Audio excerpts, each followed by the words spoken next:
بدگمانی نے نہ چاہا اسے سرگرم خرام، بدگمانی نے نہ چاہا اسے سرگرم خرام، رخ پہ ہر قطرہ عرق دیدہ حیران سمجھا۔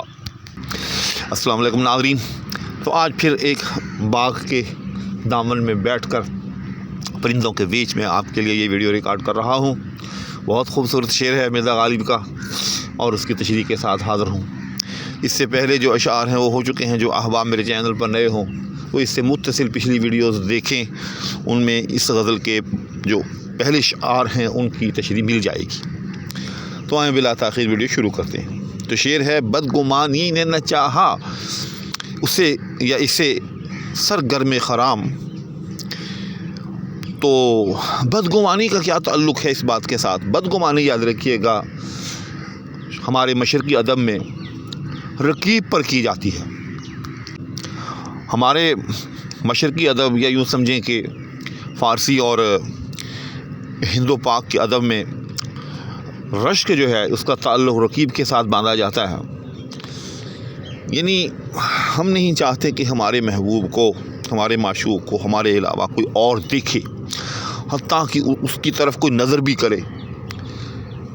تو ہمارے ہاں اس کا جو دائرہ رشک ہے یا جو بدگمانی کا دائرہ جو ہے اس میں پھر اور توسع پیدا ہوتا چلا گیا۔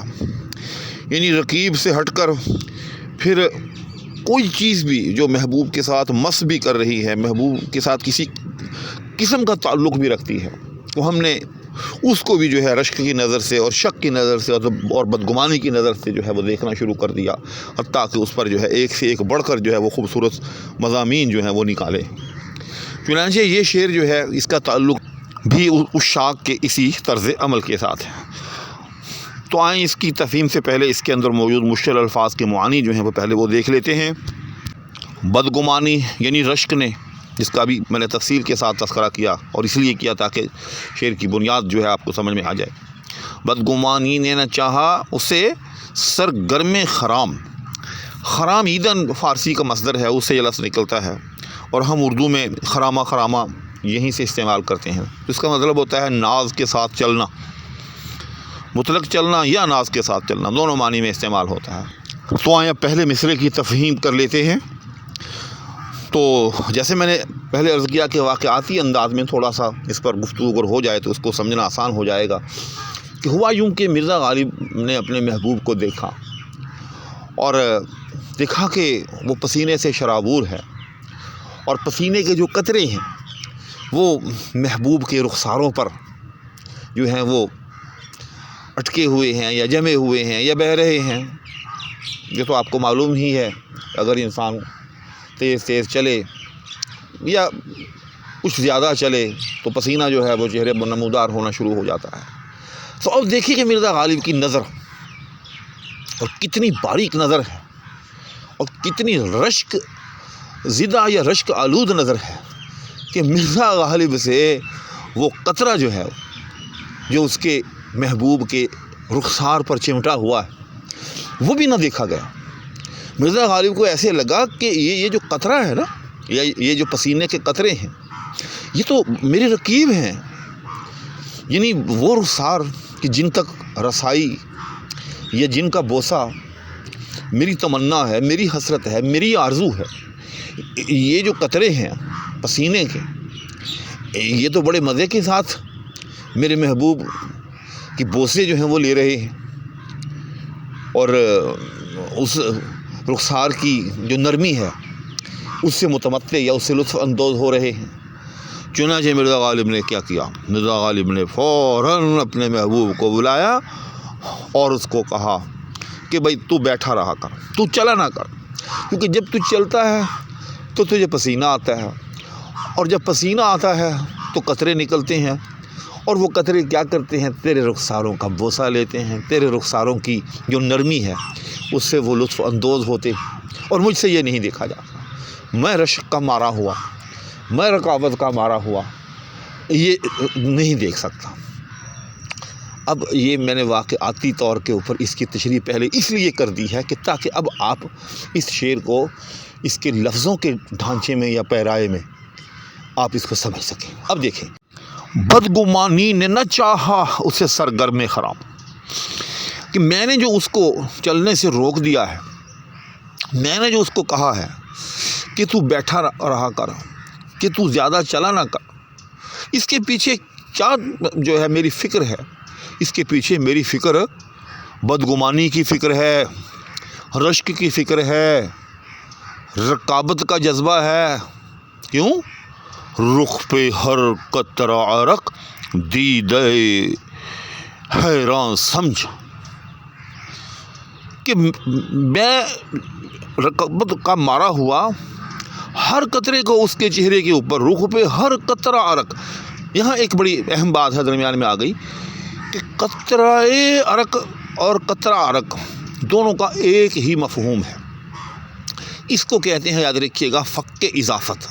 یہ باقاعدہ ایک ٹرم ہے، اور یہ فق اضافت جو ہے وہ فارسی میں بھی مروج ہے، ہماری اردو میں بھی مروج ہے۔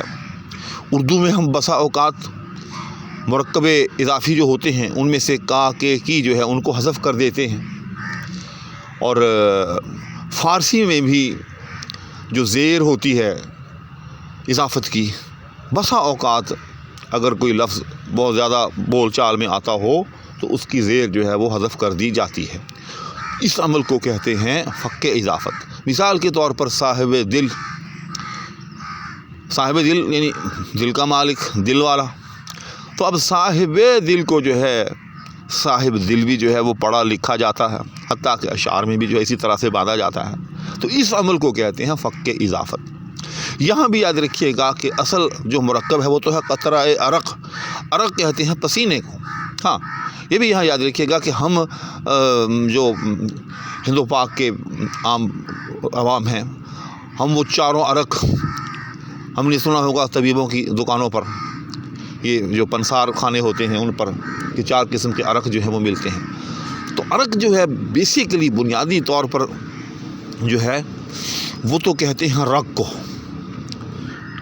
کسی بھی رگ کو جو ہے عربی میں عرق کہا جاتا ہے، لیکن فارسی کے اندر اس کا استعمال جو ہے وہ پسینے کے معنی میں استعمال ہوتا ہے۔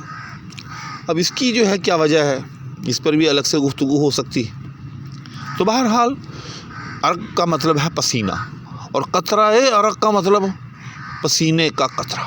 لیکن جیسے میں نے عرض کیا کہ فق اضافت کے نتیجے میں، یعنی وہ جو مرکب اضافی کے درمیان زیر ہوتی ہے، اور اگر اس کے آخر میں یعنی مضاف کے آخر میں ہے ہو، جس طرح کہ یہاں قطرہ کے آخر میں ہے، تو پھر وہاں زیر کی بجائے حمزہ کی جو ہے آواز پیدا کی جاتی ہے، جیسے قطرہ عرق۔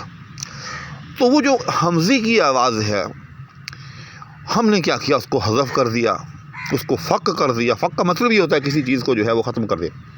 جب اس کو ختم کیا تو وہ بن گیا قطرہ عرق۔ یہ میں نے اس لیے اس کی جو ہے وضاحت ضروری قرار دی ہے کہ وہ آدمی جو عروض نہ بلد ہوگا وہ تو شاید اس شعر کو پڑھے گا ہی ایسے کہ رخ پہ ہر قطرہ عرق دیدہ حیران سمجھا۔ ایسی بات نہیں ہے۔ اس کو ہم نے کیسے پڑھنا ہے؟ رخ پہ ہر قطرہ عرق دیدہ حیران سمجھا، یعنی قطرہ عرق نہیں پڑھنا، کیونکہ یہاں فق اضافت کا عمل ہے۔ اب میں دوبارہ شعر کی تشریح کی طرف لوٹتا ہوں۔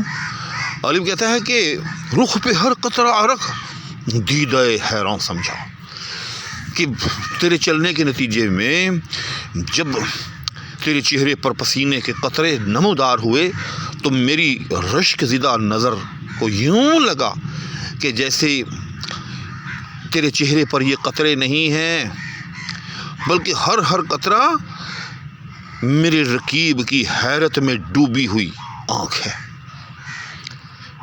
تیرے جمال کو دیکھ کر ورطہ حیرت میں غرق آنکھ ہے۔ تو مجھے اس پہ جو ہے ایک جلن کا، ایک جلاپے کا اور ایک رشک کا احساس ہوا کہ تیرے رخسار جو کہ میرے لبوں تک موقوف ہونے چاہیے، یہ کسی اور کی دسترس میں کیوں آئے۔ تو اس لیے میں نے چاہا کہ تو خراب نہ کرے، تو چلے نہیں، تو آرام کرے، تو بیٹھا رہے، تاکہ تیرے چہرے پر یہ پسینے کے قطرے جو ہیں وہ نمودار نہ ہوں۔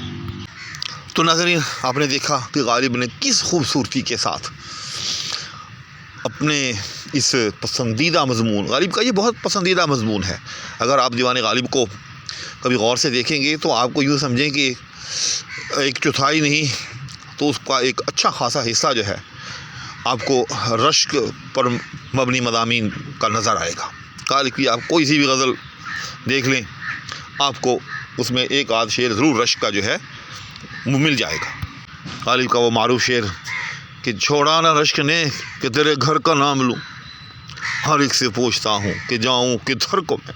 کیا خوبصورت شعر ہے، جس میں نے عرض کیا کہ 20 اشعار ہیں، بلکہ غالب کی ہر غزل میں ایک آدھ شعر ضرور جو ہے رشک پر جو ہے ہمیں ملتا ہے۔ تو یہ غالب کے بڑے پسندیدہ موضوعات میں سے ہے، اور غالب نے ہمیشہ اس کو جو ہے بڑے سلیقے کے ساتھ باندھا ہے۔ تو چاہتا تھا کہ ایک آدھ شعر اور بھی اس ویڈیو میں ہوتا، لیکن ویڈیو پہلے ہی بہت لمبی ہو چکی ہے، لہذا اب یہیں آپ سے دعاؤں کی درخواست کے ہمراہ اور آپ کے لیے بھی ڈھیر دعاؤں کے ساتھ اجازت چاہوں گا۔ اللہ حافظ۔